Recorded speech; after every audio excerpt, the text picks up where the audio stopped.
ہر مسلمان کا یہ ایمان ہے کہ قرآن ہر بیماری کی شفا ہے، کیونکہ خود اللہ تعالیٰ نے قرآن پاک میں فرمایا ہے، جس کا ترجمہ کچھ یوں ہے: ہم نے قرآن میں جو کچھ اتارا ہے وہ مومنوں کے لیے شفا اور رحمت ہے، اور ساتھ ہی فرما دیا کہ یہ ظالموں کے لیے رحمت اور شفا نہیں ہے۔ اب سوال یہ پیدا ہوتا ہے کہ قرآن پاک ہمیں فائدہ کیوں نہیں دیتا؟ تو اس حوالے سے ہماری بہت بڑی غلطی ہے جس کا ارتکاب تقریباً ہر کوئی کرتا ہے۔ اسی وجہ سے قرآن پاک کا فائدہ نہیں ہوتا۔ اب آیت الکرسی کو ہی لے لیں۔ اگر اس آیت کو، جو قرآن پاک کی سب سے عظمت والی آیت ہے، کوئی اسے غلطی کے ساتھ پڑھے گا تو بے شک لاکھوں مرتبہ پڑھ لے، یہ غلطی کرے گا تو فائدہ نہیں ہوگا۔ یہ غلطی کیا ہے، اس پر آج کی ویڈیو میں تفصیل سے بات کی جائے گی، لہذا ویڈیو کو سکپ مت کیجیے گا، آخر تک دیکھیے گا۔ ناظرین کرام، میں ہوں حافظ شہباز اور آپ دیکھ رہے ہیں نالج ارتھ۔ نئے آنے والے دوستوں سے گزارش ہے کہ چینل کو سبسکرائب کر لیں تاکہ ہماری آنے والی نئی ویڈیو آپ تک بروقت پہنچتی رہے۔ پیارے بھائیوں، آپ کی متوجہ اس غلطی پر کرواتا ہوں، لیکن پہلے آپ کو آیت الکرسی کی فضیلت مختصر بتاتا چلوں۔ یاد رہے کہ تمام نبیوں میں اونچی شان ہمارے پیارے آقا سرور دو جہاں حضرت محمد صلی اللہ علیہ وآلہ وسلم کی شان ہے، اور تمام کتابوں میں اونچی شان ہماری کتاب یعنی قرآن پاک کی شان ہے، اور اس شان والی کتاب کی تمام آیت میں جو اونچی شان اور عظمت والی آیت ہے وہ آیت الکرسی ہے۔ جیسا کہ ابو مسلم کی ایک روایت کے مطابق سیدنا ابی بن کعب رضی اللہ تعالی عنہ بیان کرتے ہیں کہ نبی اکرم صلی اللہ علیہ وآلہ وسلم نے ان سے پوچھا، اے ابو منذر، کیا تم جانتے ہو تمہارے پاس کتاب اللہ کی سب سے زیادہ عظمتوں والی آیت کون سی ہے؟ کہتا کہ میں نے جواب دیا، اللہ اور اس کا رسول صلی اللہ علیہ وآلہ وسلم زیادہ جانتے ہیں۔ رسول اللہ صلی اللہ علیہ وآلہ وسلم نے دوبارہ پوچھا، اے ابو منذر، کیا تم جانتے ہو تمہارے پاس کتاب اللہ کی سب سے زیادہ عظمت والی آیت کون سی ہے؟ اور اس نے جواب دیا، اللہ لا الہ الا ہو، یعنی آیت الکرسی۔ رسول اللہ صلی اللہ علیہ وآلہ وسلم نے میرے سینے پر ہاتھ مارا اور فرمایا، اللہ کی قسم تو نے درست کہا، اے ابو منذر تمہیں مبارک ہو۔ تو ناظرین کرام، اس روایت سے اس آیت کی شان کا اندازہ ہو ہی جاتا ہے۔ اس کے اور بھی بہت سے فضائل ہیں۔ روایات میں آتا ہے کہ اس آیت میں اللہ تعالیٰ کا اسم اعظم ہے، اور اس اسم اعظم کی خصوصیات یہ ہے کہ جب اس کے ذریعے اللہ سے دعا کی جائے تو اللہ تعالیٰ قبول فرماتا ہے۔ اور آیت الکرسی کے بارے میں حضرت ابو امامہ نے بیان کیا ہے کہ نبی اکرم صلی اللہ علیہ وآلہ وسلم نے فرمایا کہ جو شخص ہر فرض نماز کے بعد آیت الکرسی پڑھے گا، اسے جنت میں داخل ہونے سے صرف موت ہی روک سکتی ہے۔ اسی وجہ سے ہر فرض نماز کے بعد آیت الکرسی کا حکم دیا گیا ہے، اور اس کو پڑھنے والے اور جنت کے بیچ میں صرف موت کا فاصلہ ہوتا ہے۔ پیارے بھائیوں، اگر کسی مسلمان سے پوچھا جائے کہ کیا وہ جنت میں جانا چاہتا ہے، اور اس کا جواب ہمیشہ ہاں میں ہی آئے گا، اور ہمیں پیارے آقا صلی اللہ علیہ وآلہ وسلم نے اس آیت کی یہ فضیلت بتلائی ہے، اگر اس کو ہر فرض نماز کے بعد پابندی سے پڑھا جائے تو مرتے ساتھ ہی وہ شخص جنت میں جائے گا۔ لیکن فضائل تو تبھی حاصل ہوگے جب ہم وہ غلطی نہیں کریں گے جس کا تذکرہ ویڈیو کے آغاز میں ہوا ہے۔ تو چلیے آپ کو بتلاتے ہیں کہ وہ کون سی غلطی ہے۔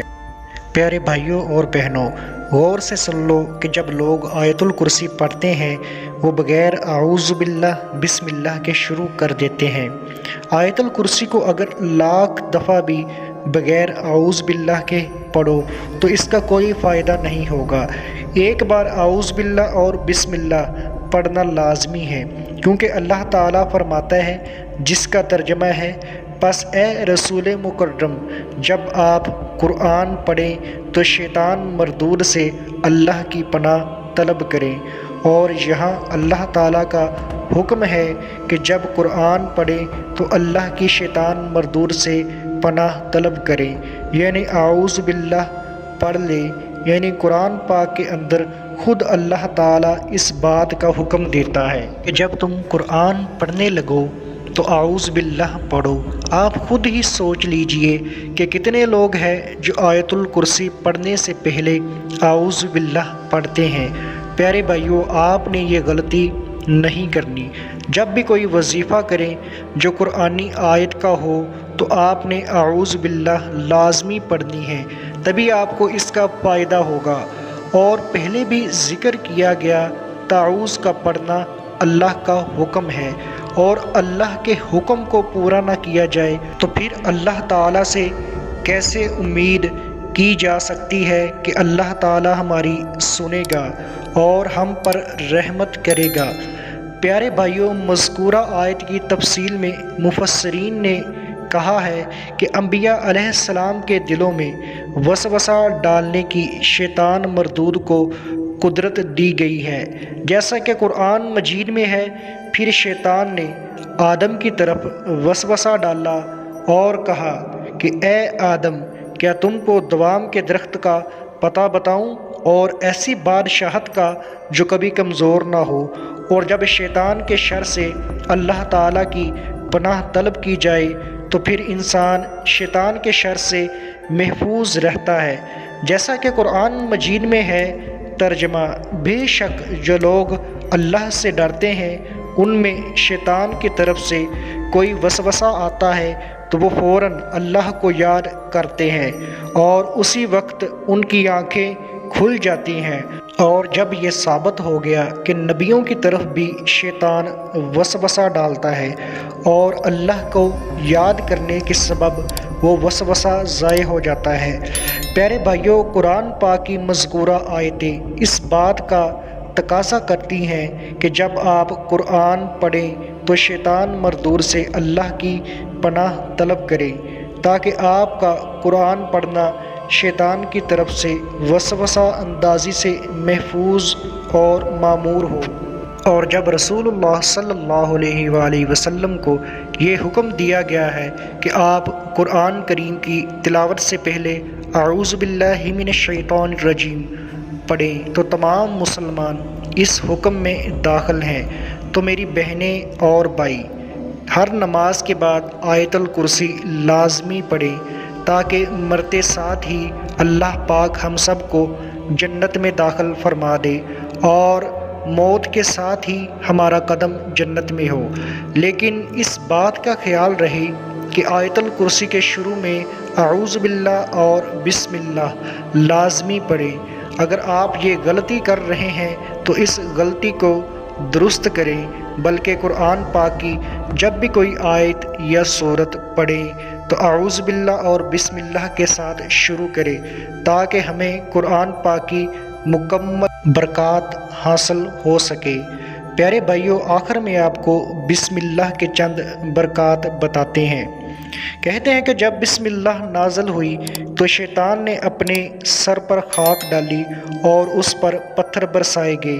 اللہ رب العالمین نے اپنی عزت اور جلالت کی قسم کھائی کہ جس کام میں بھی میرا یہ برکت والا نام لیا جائے گا اس کام میں برکت ہوگی، اور جس بیمار پر پڑھا جائے گا شفا ہوگی، جو اسے پڑھے گا جنت نصیب ہوگی۔ ایک حدیث میں آپ صلی اللہ علیہ وآلہ وسلم نے حضرت ابو ہریرہ سے فرمایا: اے ابو ہریرہ رضی اللہ تعالی عنہ، جب تم وضو کرنے لگو تو بسم اللہ کہہ لیا کرو، کیونکہ نگہبان فرشتے جب تک تم فارغ نہ ہوگے برابر نیکیاں لکھتے رہیں گے یہاں تک کہ تم وضو مکمل کر چکے۔ جب قیامت کا دن ہوگا اس امت کے اعمال تولے جائیں گے تو ان کی ایک ایک رکعت دوسروں کی ہزار ہزار نیکیوں سے بھی بڑھ جائے گی، جس پر لوگ تعجب کریں گے تو ان سے کہا جائے گا کہ ان لوگوں کی نماز میں بسم اللہ تھی۔ ایک حدیث میں آپ صلی اللہ علیہ وآلہ وسلم نے ارشاد فرمایا کہ ہر وہ ذیشان کام جس کو بسم اللہ سے شروع نہ کیا جائے تو وہ بے برکت ہوتا ہے۔ حضرت عبداللہ بن مسعود رضی اللہ تعالیٰ عنہ کہتے ہیں کہ جناب رسول صلی اللہ علیہ وآلہ وسلم نے فرمایا، جو شخص بسم اللہ پڑھے گا اللہ تعالیٰ اس کے ہر حرف کے بدلے 4000 نیکیوں کا ثواب لکھے گا اور 4000 خطاؤں کو معاف فرمائے گا اور 4000 درجے بلند فرمائے گا۔ بحوالہ نزعۃ المجالس۔ ہماری آج کی اس ویڈیو کو آپ نے اپنے پیاروں تک ضرور شیئر کرنا ہے تاکہ وہ بھی اگر یہ غلطی کر رہے ہیں تو درست فرما لیں۔ امید ہے آپ کو ہماری آج کی ویڈیو بہت پسند آئی ہوگی۔ دعا ہے اللہ پاک ہمیں عمل کرنے کی توفیق عطا فرمائے۔ ملتے ہیں اپنی اگلی ویڈیو میں، تب تک کے لیے اللہ حافظ۔